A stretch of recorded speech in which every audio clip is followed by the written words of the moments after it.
Hello viewers, I'm Red2006 and I'm very pleased to have you join me on the latest leg of our scenic tour through the Johto region in Pokemon Gold version. As a quick recap on our last day's adventuring, I finally made it to Azalea Town and gained an introduction to apricorns and custom Pokeballs. I battled Team Rocket in Slowpoke Well and broke up their operation cutting off Slowpoke tails. Let's be honest, their Pokemon weren't that great. And finally, I received what is probably Kurt's best Pokeball in this game. We're ready to take on the Azalea Town gym today. Hello again everyone! I apologise for things going a bit downhill in the last episode, so I'm fresh and ready to go after a good sleep. Kind of appropriate that it focused on the dopey Pokemon because I was one dopey presenter, to be honest. Anyway, for today's excursion, we are heading into the gym in Azalea Town. As you can see from our team, I've been doing a bit of level grinding. Ruby has Magnitude, which won't be much use here. But on the bright side, Torture and Ruby will be able to take care of the Pokemon in here, hitting their weaknesses pretty hard. Minor error with things there. The gym had a drastic redesign in the remakes. You travelled along a series of cables set up like spiderwebs on insect-like lifts. You had to hit switches to loosen the cables so the lifts wouldn't travel along those ones. We can begin our battle now and we will be encountering many different bug types. Quite a variety, most of which do evolve early.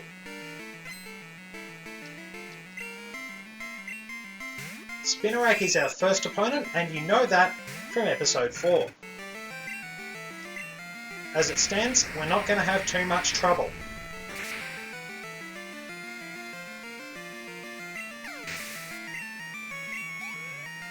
Down pretty easily, and Ladybug is our next opponent. Ladybug is kind of an interesting Pokemon. It has decent speed, especially when it evolves, and very good special defense. Regrettably, most of its other stats are poor, especially its physical attack. Ledian can have the Iron Fist ability in remakes, which powers up its punching moves. Unfortunately, it has about as much muscle power as Kadabra. I actually think Mega Evolution or something along those lines would benefit some of the Pokemon from Johto. They really need a bit of a boost that just gives them that extra something, makes them a bit more memorable, because compared to the Kanto Pokemon, they seem to get swept aside. At the same time though, they can feel pretty fresh because a lot of them were designed alongside the Kanto Pokemon, so they're very different.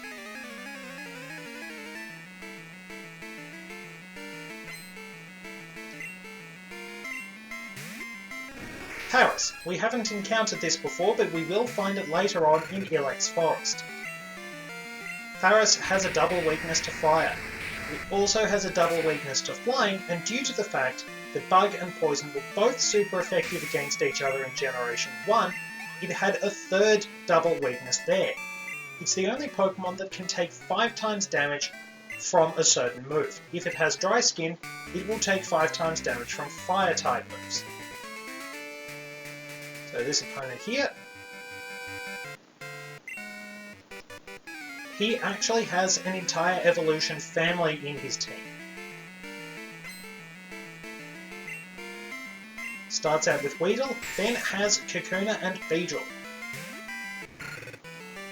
As I've mentioned earlier, I prefer Beedrill over Butterfree. Butterfree had a better time in the Kanto remakes because it had Compound Eyes, boosting its accuracy by 30% to go with its status moves, so it could be very handy at catching Pokemon. Beedrill being focused on Raw Force unfortunately resulted in it falling by the wayside because it didn't get many improvements. However, I think its Mega Evolution is one of the few that was actually done right. A lot of them don't do very much for the Pokemon's fortunes, or they just make already broken Pokemon pointlessly more powerful. Not all of them were broken, admittedly, but the Mega Evolutions definitely were. I'm not going to change for this one. See, Beedrill's Mega Evolution got things right. It sort of min-maxed it, focusing on its attack and speed, taking it from a bit of a joke to a blindingly fast, hard-hitting threat.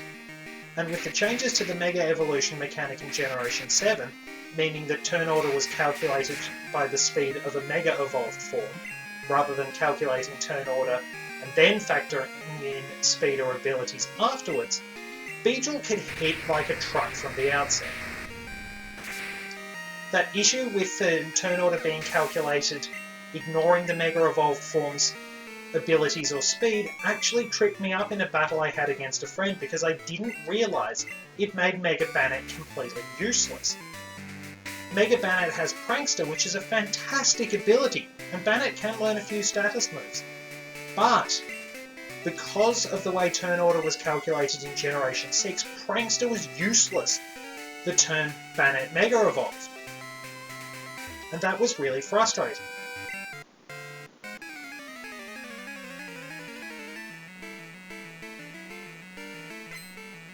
Anyway, back to beating up bugs. Just a Caterpie this time, and Ruby can take care of it pretty easily. Still fairly slow though, but what do you expect?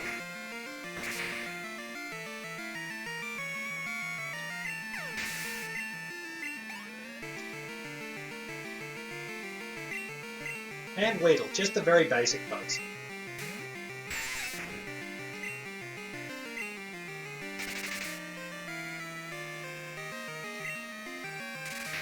There we go, none of them actually bothered to do any damage. Maybe they thought they couldn't.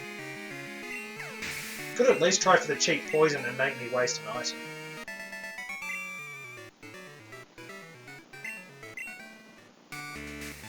And all the junior trainers in here have been defeated. It is time to go on and battle the gym leader. Everything's looking pretty good. We have a very strong setup. So, let's go talk to him. I'm Bugsy. I never lose when it comes to bug Pokemon. I'm an absolute expert. I spend day and night researching bug Pokemon, but for some reason I'm not very popular with the girls. Can you tell me why that is? Anyway, mock him at your own peril in the remakes, because Bugsy has improved quite a bit. His strategies are a lot better. At the moment, nothing fantastic. It might have been a bit much to give him Butterfree and Beedrill, but to be honest, Metapod and Kakuna aren't that much of a challenge. If you have a Pokemon with decent defences, or that can hit their weak points, especially if it's a Fire-type move, then they're not going to present a lot of challenge.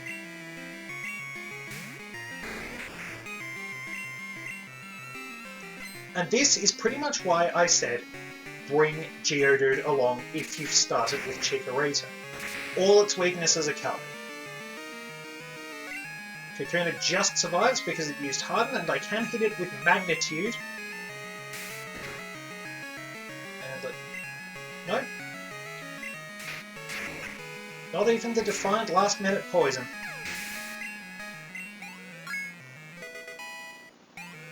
Ruby's doing pretty well. I was going to say rolling along pretty well, but that might be a bad pun on rollout, which I am going to teach Ruby. It's TMO4 in this generation. But here is the focus of our spotlight for today.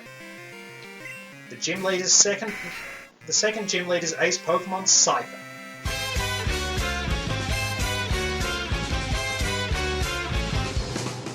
No two ways about it, Scyther is a force to be reckoned with. Its high attack and speed, coupled with good HP and decent defences, make it a significant challenge at this point in the game, unless of course you happen to have a rock type. Under normal circumstances though, Scyther is particularly dangerous, it will hit very hard, and it will outspeed all your Pokemon. In the Johto games, Scyther doesn't have the moves available to abuse its amazing attack and speed. However, in Generation 4 it becomes much more dangerous. With much better moves available to it, and Roost to help it recover its health, Scyther can be extremely potent. It's worth noting that it and Caesar have the same base stat total. so Scyther can play out completely differently depending on whether you evolve it or not. Even though good bug moves are few and far between in Generation 2, life isn't all bad for Scyther. It will still hit pretty hard, as it can use wing attack to deal a fair bit of damage, and due to learning False Swipe at level 18, it is extremely useful if you want to go out and catch some Pokemon. Scyther's one you can't really go wrong with, to be honest. It was one of the best bug types from the start, which admittedly wasn't saying much, and it's just kept getting better as the generations have gone on. Be mindful of its weaknesses, and you'll be fine.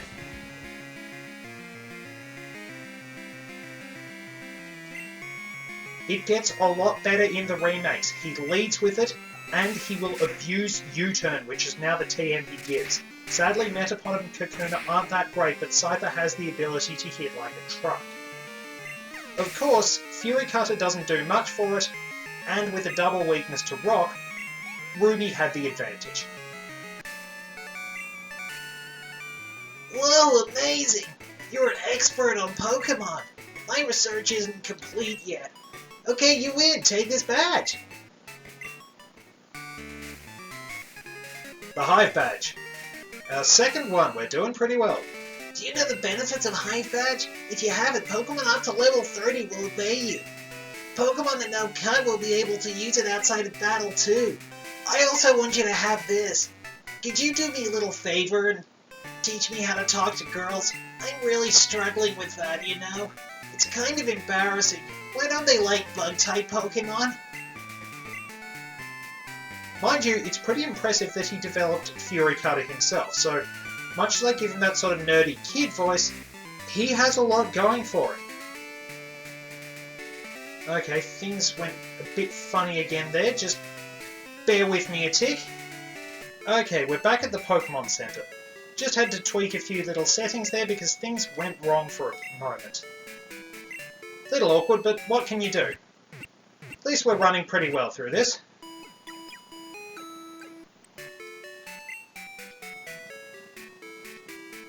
We have completed all our business in Azalea Town, I'm happy to say.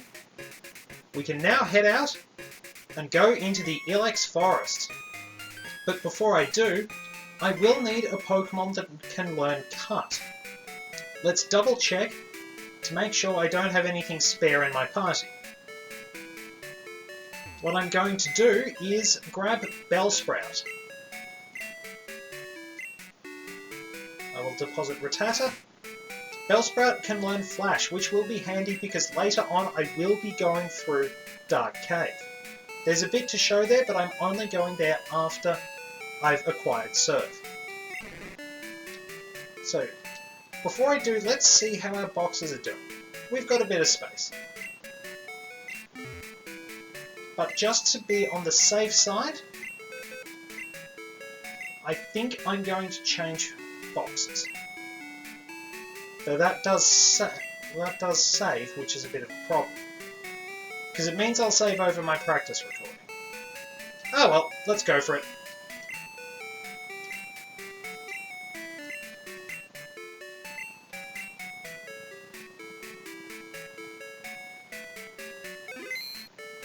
Got extra backup this way.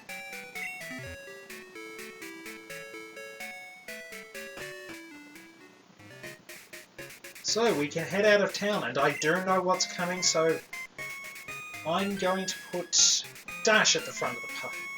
No wait, I think I should stick to Ruby at the front of the party.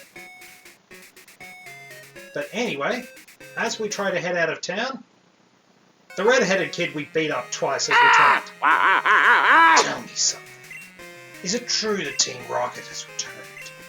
What? You beat them? Ha! Quit lying! You're not joking? Then let's see how good you are. Once again, we battle our mysterious rival. 3 question marks. He is leading with Ghastly. That was why I was debating whether I should keep Ruby at the front of the party, because Dash can't do anything to it. Hypnosis misses, and you can safely use Magnitude in this generation. Even though Magnitude 6 only has, well I say only, It's a base power of 50, so that's a fairly solid attack. It was going to be knocking out Ghastly anyway because of its poor defense. 6 is reasonable, 50 base power. 5 has 30, 4 only has 10. 7 has 70, 8 has 90, 9 has 110, and 10, if you're lucky enough, has 150. So, here's Croconaw. Let's switch to Dash.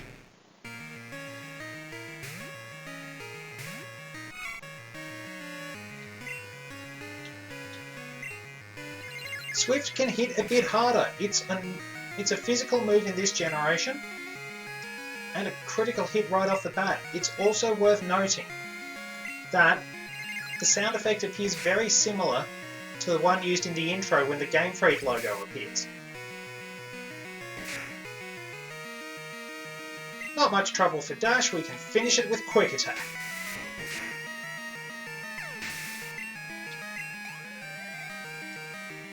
Hey, might as well keep him in for this one. Torch has already done pretty well for today, so has Ruby. And another Swift. Tougher than I thought. But he hasn't done very much to us. 2 of his moves have missed. And down Zubat goes.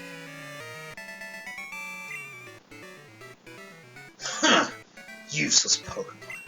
Listen, you only won because my Pokemon were weak. I hate the weak. Pokemon, trainers, it doesn't matter who or what. I'm going to be strong and wipe out the weak. That goes for Team Rocket too. They act big and tough in a group, but get them alone, they're weak. To be honest, he kind of has a point. The ones I faced weren't that great. I hate them all. You stay out of my way. A weakling like you is only a distraction. Well, that's pretty rude of him. I've kicked his ass a couple of times. He's obviously getting grumpy. So, let's heal our team. And I should probably find something that can do a little bit of damage without knocking things out, because as it stands, my team is probably too strong for the Pokemon in Ilex Forest. They're only level 5 and 6, which is disappointing. Unfortunately, because I changed my box, I'm going to have to use the move option. I have quite a few Pokemon I want to catch coming up. So let's move Togepi here. Best option, if I'm going to be honest, judging by this,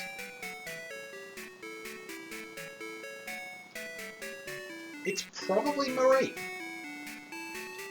Mareep is around the same level, not too powerful. Let's double check its moves.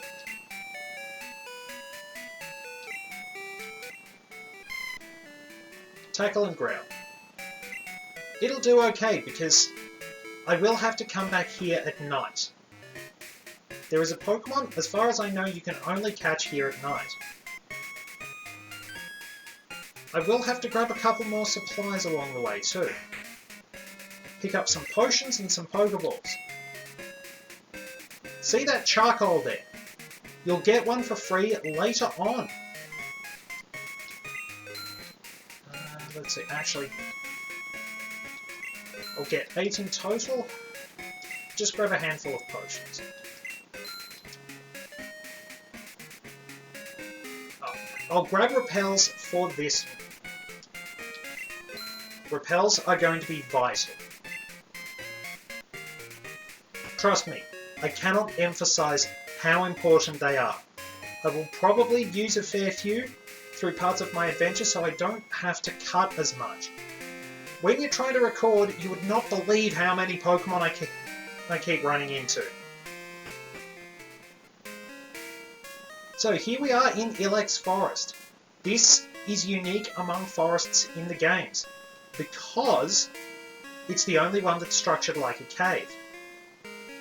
There are no patches of grass. You will encounter wild Pokemon as you're walking. It's implied to be because it's quite dark and you can't really see where the Pokemon are. Talk to this guy. it's time to go chase Farfetch'd. Assuming we don't get interrupted by Ralph. Benefit of the remakes, you can turn down these phone calls. And here's a Pokemon. Let's see what we have. Just Caterpie.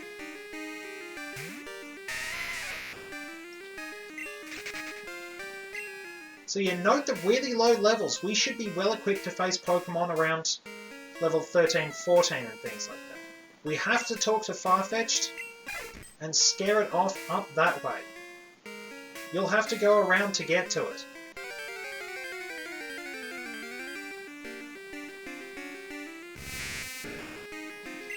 Worth noting, I haven't caught Metapod, but I probably should. So I'll start off with Defense Curve.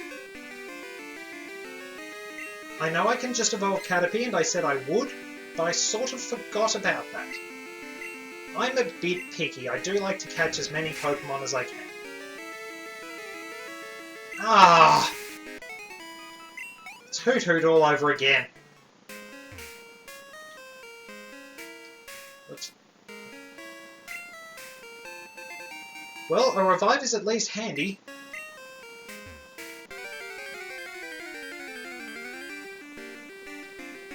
Oh, Paris. This is what I was talking about. You can find it in here and the bug catching contest. Let's switch to Mareep.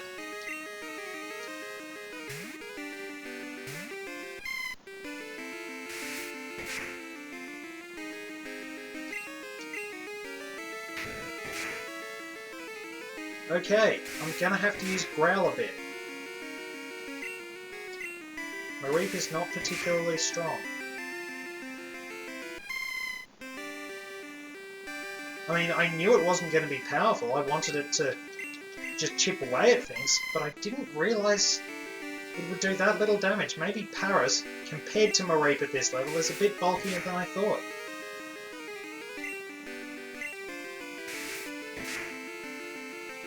Better heal it just in case a critical hit comes through. This is kind of a slow process. What am I doing? Potions are here.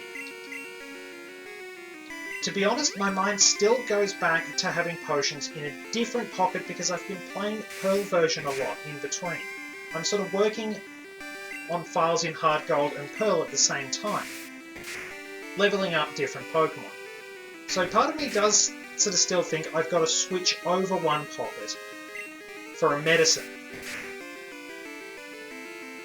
As you can see, a lot has changed and sometimes it just doesn't click. Old habits do die hard.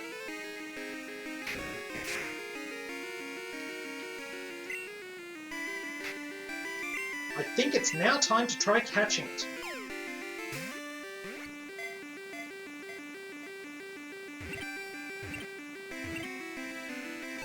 Thankfully we did.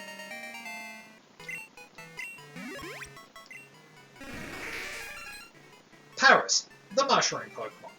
It is doused with mushroom spores when it is born. As its body grows, mushrooms sprout from its back. Fun fact, Paris is, I believe, based on the Cordyceps fungus. Those of you who have played The Last of Us will know the much more horrific version that appears in that game. In real life, no such thing has happened, and hopefully won't. But it certainly can do very nasty things to insects and the like. I thought there was a hidden item up there, but I was mistaken. I spent a bit of time goofing around in the practice recording trying to find it.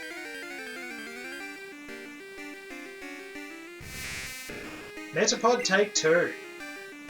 So a couple of defense curls from Ruby, I think, and then we should be right to catch it. Fingers crossed.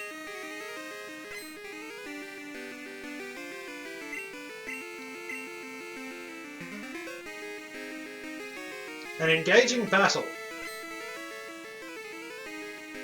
Still have fond memories of the Metapod versus Metapod battle in the 4th episode of the anime. To be fair, Ash was dealt with pretty harshly in that episode.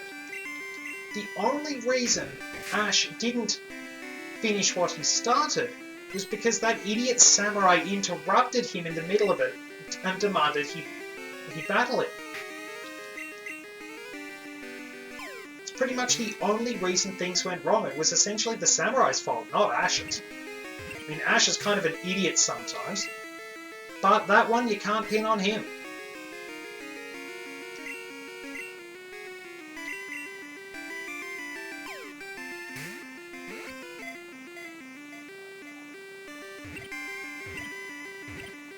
This time we've got it.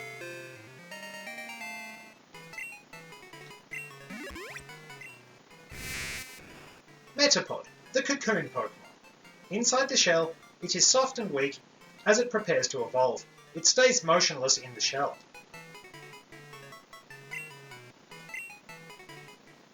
We're doing pretty well.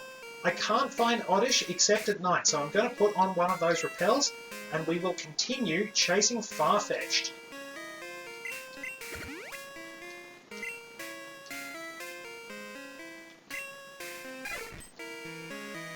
It will run down that way. It will always run in the opposite direction to the one from which you talk to it. Crashes there. And runs up here. In the remakes, you have to get it to you have to distract it by stepping on sticks that will cause it to turn and face that direction. You then maneuver behind it and catch it. There are also 2 Farfetch'd you have to catch. So, a man has come out of nowhere. Speak to him, and he will explain a bit about the charcoal process.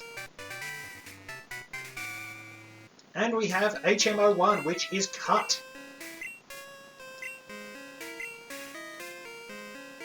And this kid will say something as well. So, I think we can wrap things up here for now. In the next episode, we will proceed, using repels, through the second part of Ilex Forest and head up to Route 34. Thank you very much for joining me, and I will see you in the next instalment of our scenic tour through the Johto region.